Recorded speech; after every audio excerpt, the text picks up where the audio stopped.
What is up, you guys? It is your boy.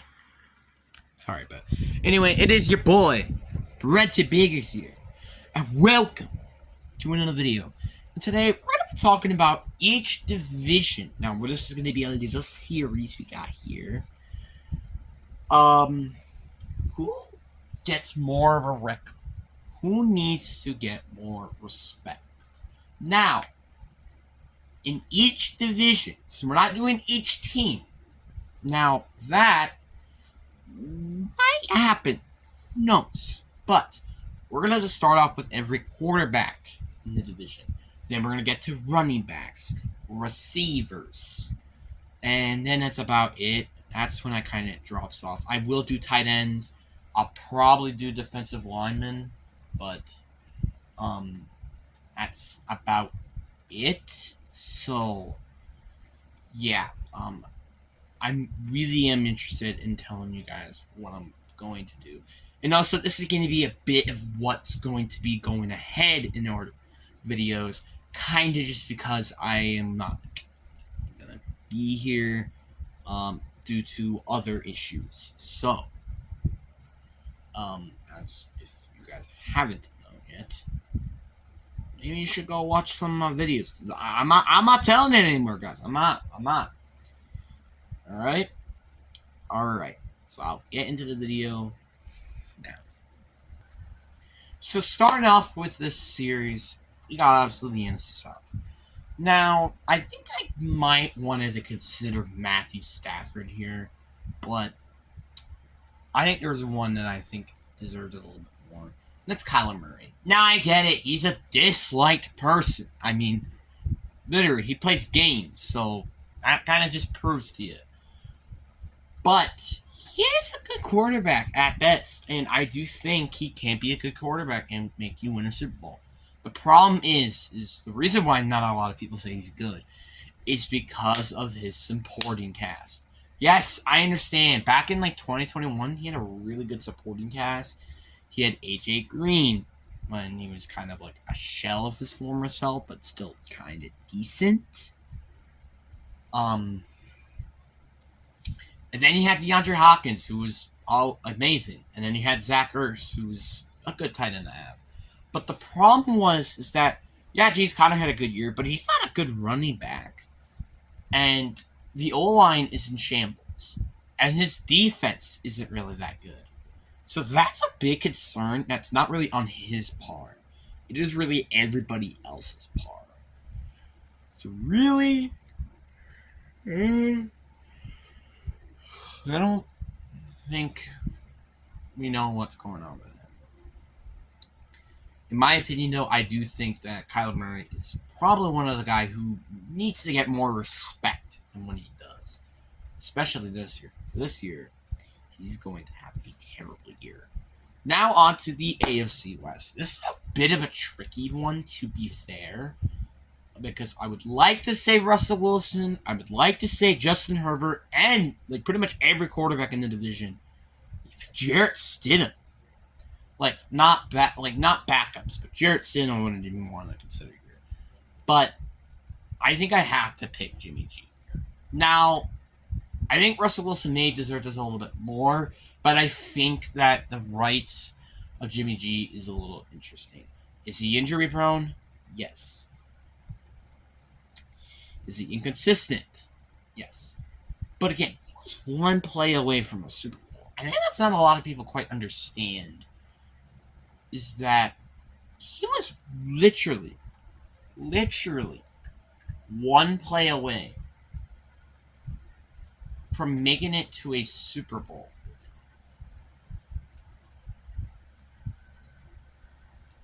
So I think it's not what a lot of people understand about this guy. But yeah, it was kind of his fault of why they didn't make it.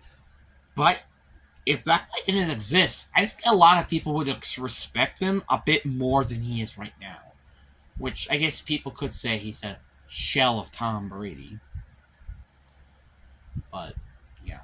Now we're on to the NFC North. And I already know this was a very easy one for me. It's Justin Fields. Justin Fields is arguably, in my opinion, an elite quarterback. when he has a good supporting cast, which is what Bears can't do because they suck.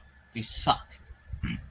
Literally, I'm not even gonna lie with you. Like the best receiver on their team, if we weren't including DJ Moore, Darnell Mooney, he had a solid last year. He had a good the year before that, but he did decrease significantly, and I wouldn't have expected he got decreased again from that following year. So, yeah, but DJ Moore is going to be a good receiver, and Darnell Mooney is a nice second option. And Chase Claypool, I guess, could be your third option or fourth since you have Cole Kmet. But they don't really have the best running back core. Khalil Herbert and Dante Foreman aren't terrible, but they're still not the best. Their O-line is still in shambles. Taljay Jacobs is great, as well as maybe potentially Darnell Wright, but not this year. So, yeah, just another year for him running for his life. And I also forgot, their defense isn't going to be that... Well, I mean, it should be a lot better than it was last year, obviously, with the introductions of, I don't know, some of the better linebackers in the league, and Terrell Edmonds and TJ Edwards, but that's kind of about it. Then we got the AFC North, and this was definitely a very tricky one, but in my opinion, I think it might have to go to... It was between Joe Burrow and Kenny Pickett, but I gotta say Joe Burrow. I think the reason why is I think he's the second best quarterback in the league. And I think that is a bit of a stretch for some people for some reason, and I don't know why. Joe Burrow, in my opinion, is probably the best quarterback in the league if he just had a better offensive line. Literally, I think he's Patrick Mahomes, in my opinion. Maybe more as a pocket passer, though, I think, than Patrick Mahomes is. And he's also not incredible as Patrick Mahomes. He doesn't have as much rings. But, again, this is a quarterback who is literally, I think, about to enter in his fourth season. And how many rings did Patrick Mahomes have during that time? Like one. And he only made it to one Super Bowl. And you can't really entirely blame him because his O-line issues in shambles. And that's kind of it for an excuse. And their defense is kind of average. I guess you could say the same thing with the Chiefs. Yeah. And he actually doesn't have a good tight end, so I also give him an excuse for that. But, yeah. I mean, again, it wasn't, like, this was a very tough one just because I don't feel like anybody deserved it. So, now, NFC South. I think this is a very easy one. We got ourselves Baker Mayfield. Yes, he's probably going to suck. I think he's probably going to suck for most of his career if he's not with a right head coach. But you saw what he did when he had Kevin Stefanski or Sean McVay as a head coach. He could be amazing. Like, look at the game against the Broncos. He had one of the best defenses. Get shellaxed. Got killed. And nobody's talking about that. Literally nobody. Because everybody thinks, oh, Baker Mayfield sucks. He sucks now. It's because he didn't have the right head coach. He was playing good. Even with not a good head coach. But Matt Rule freaking screwed everything up for his entire career. Now he's about to get another chance to top Bulls, which we already probably know that he's not going to succeed with that at all. So I think it's very unfortunate in the matter that he's not going to succeed in this league for any longer unless they get the proper head coach. Which is why I kind of wish he went to Seattle for some occasions. Then we got the AFC South, and I don't think any quarterback really deserves this, but I guess if I had to pick one, I guess I have to maybe pick maybe Ryan Tannehill, I think. Ryan Tannehill is like, I feel like he's not a great quarterback. Like, he's definitely not. I don't think he's ever been a great quarterback maybe for his entire career, but I think he's still good. I mean, seriously, I don't think not a lot of people really understand that Ryan Tannehill, his best receiver ever was A.J. Brown, and if we literally look at the list afterwards, the second best receiver is Julio Jones when he was a shell of his former self. That's actually freaking terrible, to be honest. Does he have Derrick Henry? Yes. But also, his O-line is also bad, too. So, do you entirely blame him for losing in the AFC divisional round. Honestly, the more I think about it, the more I don't think he deserves to be talked about that. It's kind of just the team I built around him, as well as the defense. The defensive line is good, don't get me wrong, but the secondary has to be one of the worst. No offense, Kevin Byard. But it's like just one of the worst, and I honestly kind of feel bad for him. And RBT, because he's one of my favorite YouTubers. And he's a Titans fan, so I kind of feel bad for him for that. Now we got ourselves the NFC East. I think it's going to be Dak Prescott. Am I not a Cowboys fanboy? No, I hate the Cowboys. But this is a non-biased opinion, guys. Non-biased. If I would have been biased, I had to say Geno Smith. But I'm not biased. This is actual opinions. But yeah, I do think that he deserves the recognition of what he deserves. Yes, did he had a bad year last year? Yes.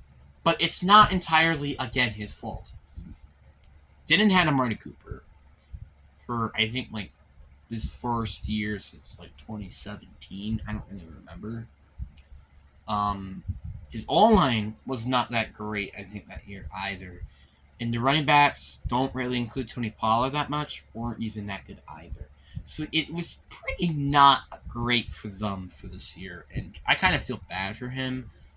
And it's also the offensive coordinator that really screwed them up. But hopefully, whoever their offensive coordinator was this year, and I don't even know who it is a lot better. Then we got the last but not least one, the AFC East. I think the one that I have to go with is Tua Tagovailoa. It is a little bit of a toss-up with Matt Jones and Tua. Josh Allen and Aaron Rodgers, in my opinion, are both very overrated. But I think I have to go with Tua. Now, if not a lot of people didn't know, he was getting injured a lot during that year. But when he wasn't hurt, he was like I think he had like 6 games win in a row as the starting quarterback. Think about that for a moment.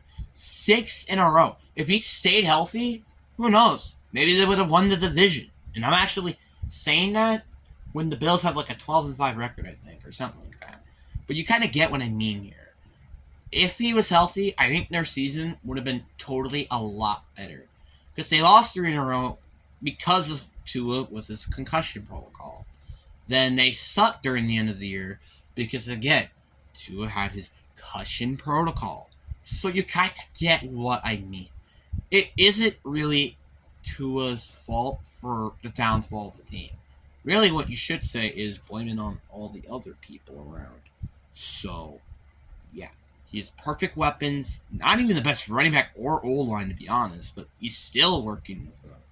And, again, if he just had a better O-line, maybe he might be considered a top 10 quarterback. If he's not already. So, yeah. But anyway, who you guys would have as your underrated quarterbacks in any of your divisions? Put that in the comments below. Anyways, hope you guys enjoy. Peace.